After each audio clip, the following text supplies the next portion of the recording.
కళింగ. ఈ పేరు వినగానే మనకేం గుర్తొస్తుంది? చాలామందికి ఒక భయంకరమైన యుద్ధం గుర్తొస్తుంది. కానీ ఈ ఒక్క పదంలోనే మరో ప్రపంచం కూడా దాగి ఉంది. ఒకటి యుద్ధం గురించి చెప్తే ఇంకోటి శాంతి గురించి చెప్తుంది. విచిత్రంగా ఉంది కదా? ఈ రెండింటి కథేంటో, అసలు వీటికి సంబంధం ఉందో లేదో చూద్దాం రండి. సరే, అసలు ప్రశ్న ఏంటంటే కళింగ అంటే ఏమిటి? చాలామందికి తెలిసిందే ఒకటే, ఒక పెద్ద యుద్ధం. కాని అదే పదం వెనుక ఇంకో కథ, పూర్తిగా వేరే అర్థం కూడా ఉందని తెలిస్తే ఆశ్చర్యపోతారు. అదేంటో ఇప్పుడు చూద్దాం. అదేంటంటే ఒకే కళింగ, రెండు రూపాలు. ఒకటి మన ప్రాచీన భారతదేశంలో ఒకప్పుడు వెలిగిన ఓ శక్తివంతమైన రాజ్యం. మరొకటి ఎక్కడో ఫిలిప్పీన్స్ పర్వతాల్లో నివసించే ఒక గిరిజన తెగ. అసలు సంబంధమే లేని ఈ రెండింటికీ ఒకే పేరెలా వచ్చింది? ఆ చిక్కుముడిని విప్పుదాం. సరే, మనం ఈ కళింగ పజిల్ని ఛేదించడానికి ముందు ఆ రెండు కథలని విడివిడిగా చూద్దాం. ఒక్క నిమిషం, ముందుగా ఒక విషయం క్లియర్ చేసేద్దాం. ఈ రెండు కథలకి, ఒకటి ఇండియాలో, ఇంకొకటి ఫిలిప్పీన్స్లో, చారిత్రకంగా అసలు సంబంధమే లేదు. సరే, ఇప్పుడు మనం మొదటి కథలోకి వెళ్దాం. ఒక మహాసామ్రాజ్యం గతిని మార్చేసిన కథ ఇది. రండి, మనం ఇప్పుడు టైంలో వెనక్కి వెళదాం, ప్రాచీన భారతదేశానికి. అక్కడ మనకనిపించేది ఒక రాజ్యం, యుద్ధం, అధికారం, ఆ తర్వాత ఊహించని ఒక మార్పు. వీటన్నిటికీ ప్రతీకగా నిలిచిన రాజ్యమది. ఇక్కడ చూడండి, ఈ మ్యాప్లో మనకు కళింగ రాజ్యం ఎక్కడుందో స్పష్టంగా కనిపిస్తోంది. ఇప్పటి ఒడిషా, ఉత్తర ఆంధ్రప్రదేశ్ తీరప్రాంతం అన్నమాట. సముద్రం పక్కనే ఉండటంతో వీళ్ళు పెద్ద సముద్రశక్తిగా ఎదిగారు. ముఖ్యంగా ఆగ్నేయాసియాతో భలే వ్యాపారం చేసేవాళ్లు. కథలోకి వెళ్తే మొదట్లో ఈ కళింగ నంద సామ్రాజ్యంలో ఒక భాగం. ఎప్పుడైతే నందులు పడిపోయారో వెంటనే స్వాతంత్ర్యం ప్రకటించుకుంది. అంతే, చాలా శక్తివంతంగా తయారైంది. కాని వాళ్ల స్వాతంత్ర్యమే వాళ్లకు పెద్ద సమస్య తెచ్చిపెట్టింది. అదే క్రీస్తుపూర్వం 261లో మౌర్య సామ్రాజ్యంతో జరిగిన భీకరమైన యుద్ధానికి దారితీసింది. అసలు యుద్ధం ఎందుకొచ్చిందంటే, మౌర్య చక్రవర్తి అశోకుడు కళింగరాజ్యం మాకు లొంగిపోవాలి అని డిమాండ్ చేశాడు. కాని కళింగరాజులు అస్సలు కుదరదు అన్నారు. వాళ్ల ఆ ధిక్కారమే చరిత్రలోనే అత్యంత రక్తపాతంతో కూడిన యుద్ధాల్లో ఒకటిగా నిలిచిపోయింది. ఆ యుద్ధంలో జరిగిన నష్టం అంతా ఇంతా కాదు, అక్షరాల 2.5 లక్షల మంది. ఆలోచించండి, 2.5 లక్షల మంది ప్రాణాలు కోల్పోయారు. ఈ ఒక్క సంఖ్య చాలు ఆ యుద్ధం ఎంత భయంకరంగా ఉందో చెప్పడానికి. అయితే ఆ రక్తపాతం చూసి అశోక చక్రవర్తి పూర్తిగా మారిపోయాడు. హింసను వదిలేశాడు, బౌద్ధం స్వీకరించాడు. ఇకపై యుద్ధాలు వద్దు, ధర్మ విజయం చాలు అనుకున్నాడు. అంటే కత్తితో కాదు, ధర్మంతో గెలవడం. చూడండి, ఎంత క్రూరమైన యుద్ధం చివరికొక శాంతి మార్గానికి దారితీసిందో.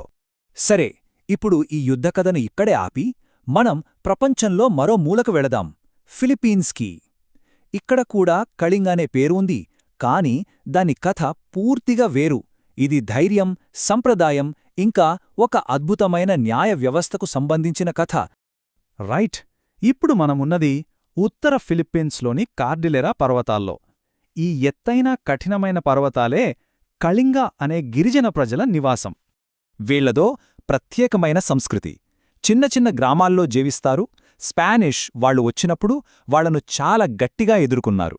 ఇక్కడో ఆసక్తికరమైన విషయమేంటంటే, వీళ్లకి కళింగ అనే పేరు పక్క తెగలవాళ్లు పెట్టి ఉండొచ్చు. దాని అర్థం శత్రువు అట. అంటే వీళ్లు ఎంతటి యోధులో అర్థం చేసుకోవచ్చు. ఇక్కడే అసలు ట్విస్ట్. మన ఇండియాలోని కళింగ అంటే ఒక భయంకరమైన యుద్ధం గుర్తొస్తోంది గదా. కాని ఫిలిప్పీన్స్లోని కళింగ ప్రజలు మాత్రం శాంతికి ప్రసిద్ధి. వాళ్ల దగ్గర బోడాంగ్ అనే ఒక అద్భుతమైన శాంతి వ్యవస్థ ఉంది. ఒకప్పుడు వాళ్లలో కూడా తెగల మధ్య యుద్ధాలు జరిగేవి. అవి ప్రతీకారంతో రగిలిపోయేవి. ప్రాణానికి ప్రాణం తీయడమే పద్ధతి. ఆ హింసను ఆపడానికే ఈ బోడాంగ్ వ్యవస్థను ఏర్పాటు చేసుకున్నారు. అసలు ఈ బోడాంగ్ అంటే ఏంటి? సింపుల్గా చెప్పాలంటే, ఇది 2 తెగల మధ్య జరిగే శాంతి ఒప్పందం. దీనికి పాక్తా అనే కొన్ని సంప్రదాయ చట్టాలుంటాయి. దీని ముఖ్య ఉద్దేశ్యం యుద్ధాలను ఆపడం, న్యాయం చేయడం, స్నేహాన్ని పెంచడం. శిక్షించడం కంటే చెడిపోయిన సంబంధాలను మళ్లీ కలబడానికే ఇది ఎక్కువ ప్రాధాన్యతిస్తుంది. ఈ సిస్టంలో ఉన్న గొప్పదనమేంటంటే, ఇది చాలా ప్రాక్టికల్. ఇది కేవలం పాత గొడవలకే కాదు, హత్యలు, దొంగతనాలతో పాటు ఇప్పుడు కొత్తగా వచ్చే వెహికల్ యాక్సిడెంట్లు లాంటి వాటిని కూడా పరిష్కరిస్తుంది. అంటే కాలానికి తగ్గట్టుగా ఇది కూడా మారుతూ వస్తుందన్నమాట. ఇది కేవలం రూల్సున్న పుస్తకం కాదు. దీనికి ప్రాణం పోసేది బోడాంగ్ హోల్డర్స్ అనే గౌరవనీయ నాయకులు. వాళ్లే ఈ శాంతి ఒప్పందాలకు సంరక్షకులు. తరతరాలుగా ఈ బాధ్యతను వాళ్లు స్వీకరిస్తూ వస్తున్నారు.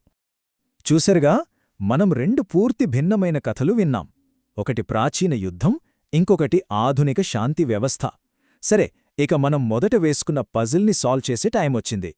సో అసలు విషయమేంటంటే, ఈ రెండు కళింగలకు అంటే భారతదేశంలోని రాజ్యానికి, ఫిలిప్పీన్స్లోని ప్రజలకు చారిత్రకంగా గాని సాంస్కృతికంగా గాని ఎలాంటి సంబంధం లేదు. అవును, నమ్మడానికి కాస్త విచిత్రంగా ఉన్నా ఇది కేవలం యాదృచ్ఛికం. ఒకే పేరు, సంబంధం లేని రెండు కథలు. చివరగా మనం గుర్తుపెట్టుకోవాల్సిందేంటంటే, ఇండియాలోని కళింగ కథ ఒక సామ్రాజ్యం, ఒక భయంకరమైన యుద్ధం, ఆ తర్వాత వచ్చిన ఒక గొప్ప మార్పు గురించి చెప్తుంది. అదే ఫిలిప్పీన్స్లోని కళింగ కథ గిరిజన న్యాయం, ధైర్యం, శాంతి ఒప్పందాల గురించి చెప్తుంది. ఒకే పేరు, కాని ఎంత పూర్తి భిన్నమైన, శక్తివంతమైన కథలో గదా. ఇది మనల్ని ఆలోచింపజేస్తోంది కదూ. ఒకే ఒక్క కళింగ అనే పదంలోనే ఇన్ని కథలు, ఎన్ని ప్రపంచాలు దాగి ఉంటే, మరి మనం రోజూ వాడే మాటల వెనుక ఇంకెన్ని అద్భుతమైన కథలు దాగి ఉన్నాయో.